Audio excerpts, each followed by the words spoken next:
Hi అండి, welcome to my channel. ఈరోజు మనం చిన్న పిల్లలకి ఉగ్గు పిండి ఎలా తయారు చేసుకోవాలో చూద్దాము. ముందుగా మనం ఒక బాండీలోకి ఎంతైతే మనం ఉగ్గు చేసుకున్నామో అంత మెజర్మెంటు బియ్యము కందిపప్పు తీసుకోవాలి. నేను ఒక 2 కప్పుల కందిపప్పు తీసుకున్నాను. బాగా ఫ్రై చేసుకోవాలి పచ్చివాసన పోయే వరకు. అలాగే రైస్ కూడా తీసుకొని బాగా ఫ్రై చేసుకోవాలి కలర్ చేంజ్ అయ్యే వరకు.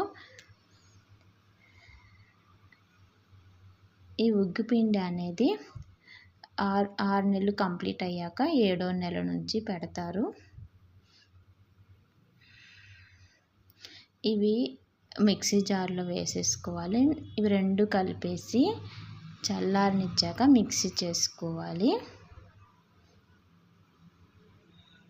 ఇప్పుడు జల్లెడ పట్టుకోవాలి మెత్తగా. జల్లెడ పట్టుకున్న పిండిని మనం ఒక డబ్బాలోకి స్టోర్ చేసుకోవాలి. అంతే అండి. ఈ వీడియో మీకు నచ్చినట్టయితే లైక్ చేయండి. Thank you for watching.